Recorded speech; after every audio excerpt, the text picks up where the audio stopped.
For my own part, I remember nothing of my flight except the stress of blundering against trees and stumbling through the heather.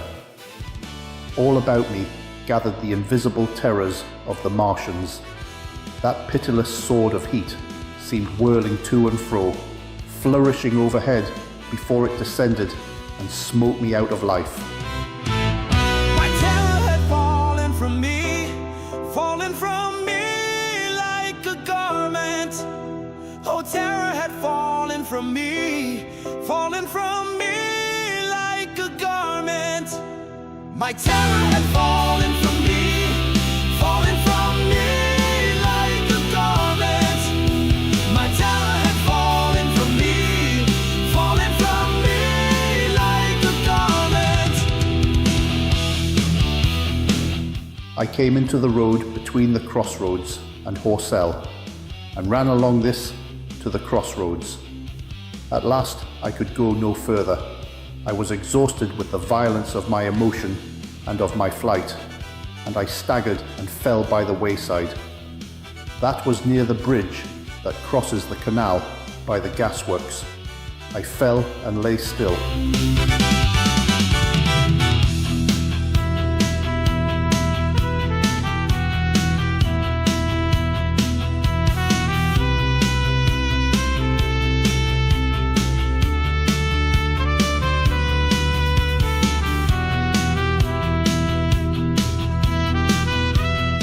I must have remained there some time. I sat up, strangely perplexed. For a moment, perhaps, I could not clearly understand how I came there. My terror had fallen from me like a garment. My hat had gone, and my collar had burst away from its fastener. My terror had fallen from me like a garment. My terror had fallen from me like a garment.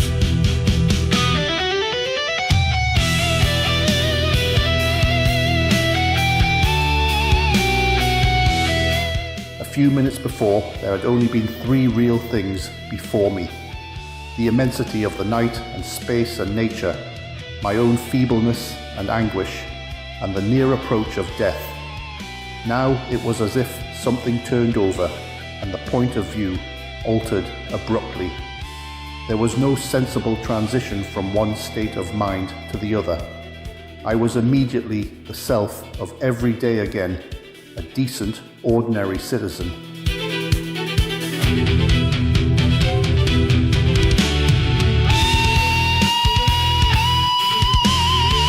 The silent common, the impulse of my flight, the starting flames were as if they had been in a dream. I asked myself, had these latter things indeed happened? I could not credit it. I rose and walked unsteadily up the steep incline of the bridge. My mind was blank wonder. My muscles and nerves seemed drained of their strength. My terror had fallen from me like a garment. My terror had fallen from me like a garment. My terror had fallen from me like a garment. My terror had fallen from me like a garment.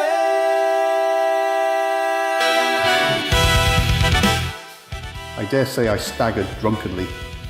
A head rose over the arch, and the figure of a workman carrying a basket appeared. Beside him ran a little boy. He passed me, wishing me good night.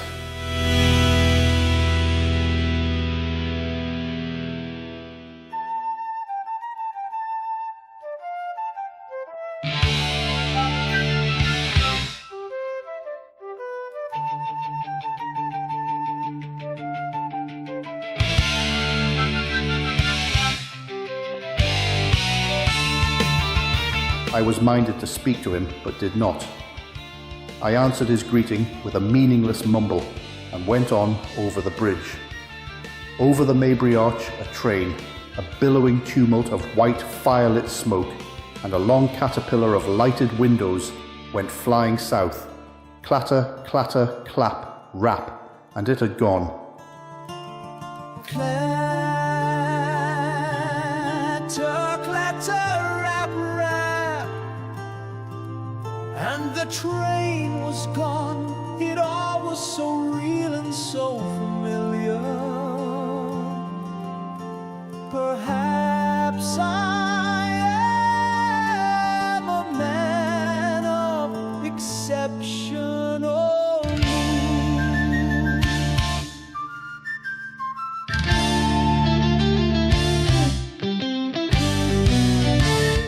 A dim group of people talked in the gate of one of the houses in the pretty little row of gables that was called Oriental Terrace.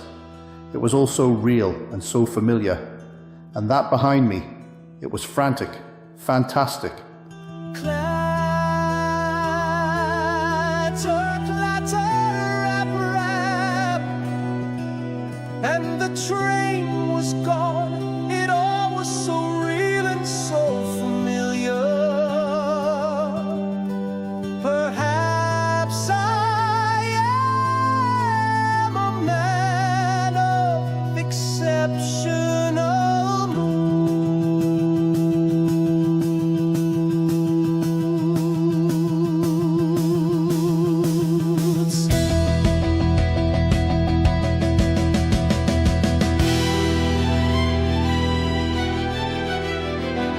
Such things, I told myself, could not be. Perhaps I am a man of exceptional moods. I do not know how far my experience is common. At times, I suffer from the strangest sense of detachment from myself and the world about me. I seem to watch it all, from the outside, from somewhere inconceivably remote, out of time, out of space, out of the stress and tragedy of it all.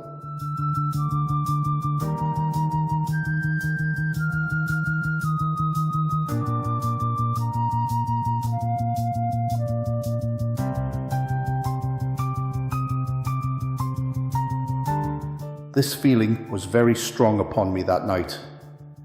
Here was another side to my dream, but the trouble was the blank incongruity of this serenity and the swift death flying yonder, not 2 miles away. There was a noise of business from the gasworks, and the electric lamps were all alight. I stopped at the group of people. "What news from the common?" said I. There were 2 men and a woman at the gate. "Eh?" said one of the men, turning. "What news from the common?" I said. "Ain't you just been there?" asked the men.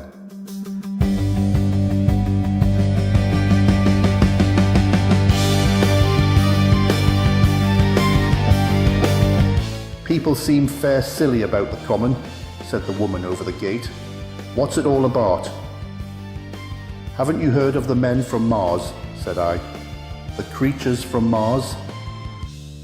"Quite enough," said the woman over the gate. "Thanks." And all 3 of them laughed.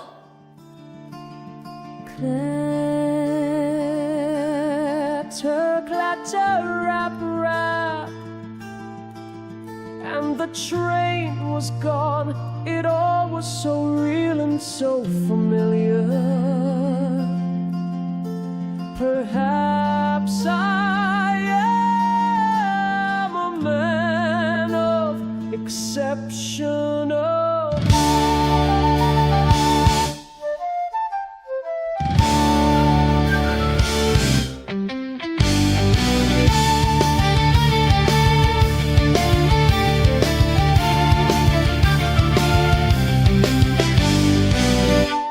I felt foolish and angry. I tried and found I could not tell them what I had seen.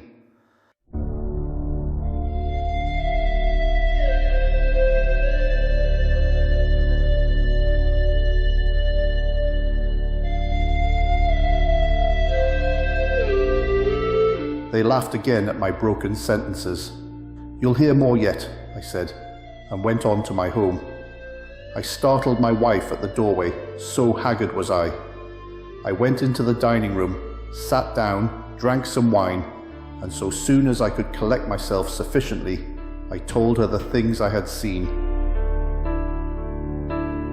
They have have done a foolish thing, a foolish thing. They have done. They stand no chance on earth. They can hardly even move on earth. Gravity nearly crushes them to death on earth.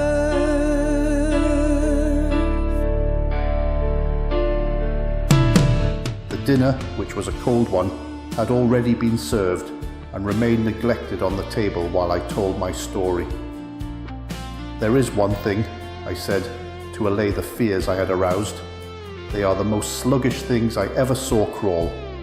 They may keep the pit and kill people who come near them, but they cannot get out of it. But the horror of them—" "Don't, dear," said my wife, knitting her brows and putting her hand on mine. "Poor Ogilvy," I said, "to think he may be lying dead there."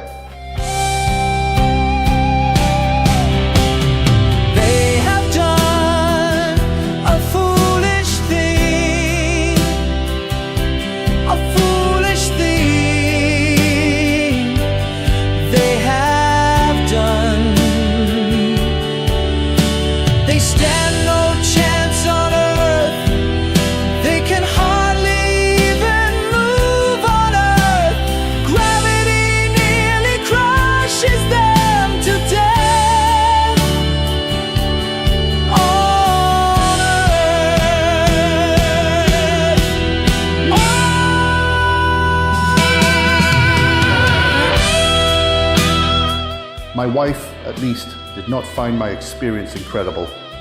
When I saw how deadly white her face was, I ceased abruptly. "They may come here," she said again and again. I pressed her to take wine and tried to reassure her. "They can scarcely move," I said. I began to comfort her and myself by repeating all that Ogilvy had told me of the impossibility of the Martians establishing themselves on the Earth. In particular, I laid stress on the gravitational difficulty. On the surface of the Earth, the force of gravity is 3 times what it is on the surface of Mars. A Martian, therefore, would weigh 3 times more than on Mars, albeit his muscular strength would be the same. His own body would be a cope of lead to him, therefore. That, indeed, was the general opinion.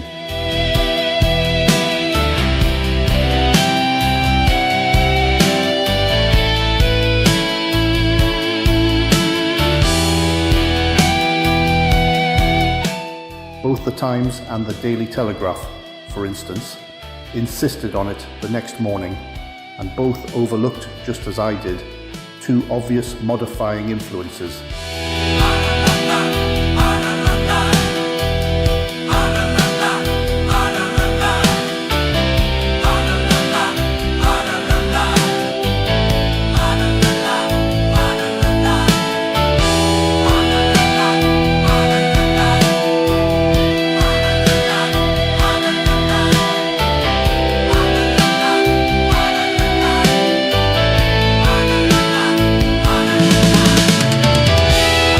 The atmosphere of the Earth, we now know, contains far more oxygen or far less argon, whichever way one likes to put it, than does Mars.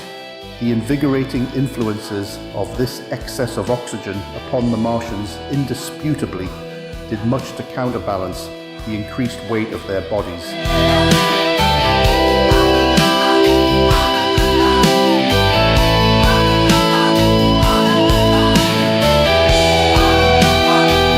And in the second place, we all overlooked the fact that such mechanical intelligence as the Martian possessed was quite able to dispense with muscular exertion at a pinch.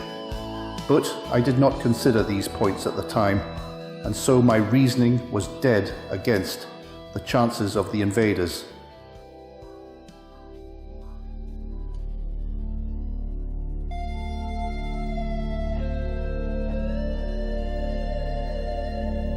With wine and food, the confidence of my own table, and the necessity of reassuring my wife, I grew by insensible degrees courageous and secure. "They have done a foolish thing," said I, fingering my wineglass. "They are dangerous, because no doubt they are mad with terror." They have done a foolish thing,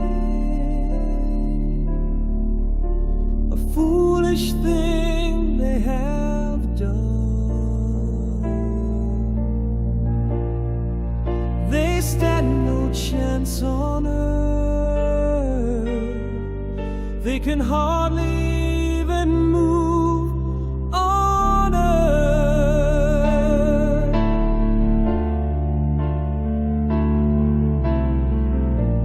Gravity nearly crushes them to death on earth.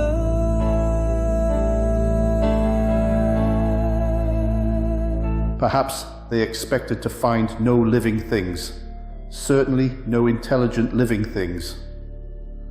"A shell in the pit," said I. "If the worst comes to the worst, we'll kill them all."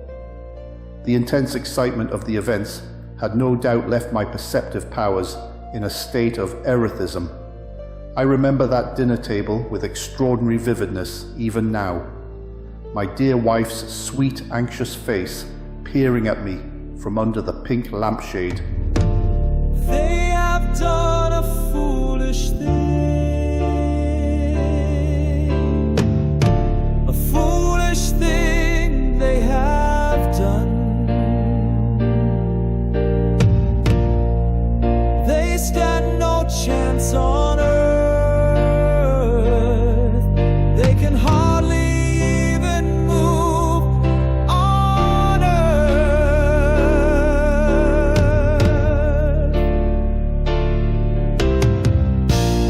Gravity nearly crushes them to death on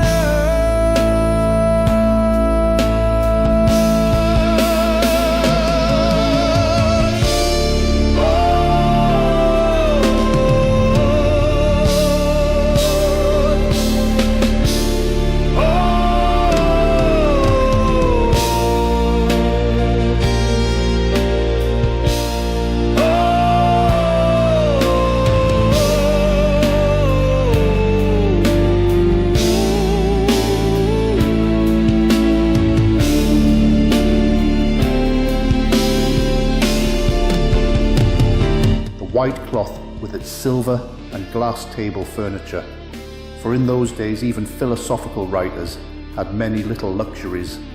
The crimson purple wine in my glass are photographically distinct. At the end of it I sat, tempering nuts with a cigarette, regretting Ogilvy's rashness and denouncing the short-sighted timidity of the Martians. So some respectable dodo in the Mauritius might have lauded it in his nest and discussed the arrival of that shipful of pitiless sailors in want of animal food. "We will peck them to death tomorrow, my dear." I did not know it, but that was the last civilized dinner I was to eat for very many strange and terrible days.